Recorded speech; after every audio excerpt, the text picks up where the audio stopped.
Back to my new channel on duty. তার আগে বলো তোমরা সবাই কেমন আছো? আশা করছি সবাই ভালো আছো, সুস্থ আছো। আমিও ভালো আছি।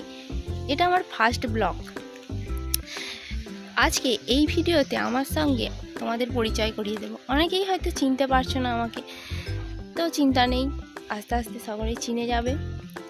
তো পরিচয়টা দিই, আমি রিয়াম পাল, একটা সাধারণ মেয়ে, হাওড়া জেলার একটা ছোট্ট গ্রামে বাস করি। আমি এখন বিএ সেকেন্ড ইয়ারে পড়ছি। আমি একজন সাহিত্যের ছাত্রী। তো এইটুকুই। আর তোমরা আমার চ্যানেলের ভিডিওগুলো দেখো, ভালো লাগলে লাইক করো, কমেন্ট করো, আর চ্যানেলটাকে অবশ্যই সাবস্ক্রাইব করে দিও। এই ব্লগে তোমরা এত পরিমাণে সাপোর্ট করো যাতে সৌন্দর্যমণ্ডিত ইন্টারেস্টিং দ্বিতীয় ব্লগ নিয়ে তোমাদের সামনে হাজির হতে পারি। তো ফ্রেন্ডস, আজকে এই পর্যন্তই। দেখা হচ্ছে নেক্সট কোনো ব্লগে।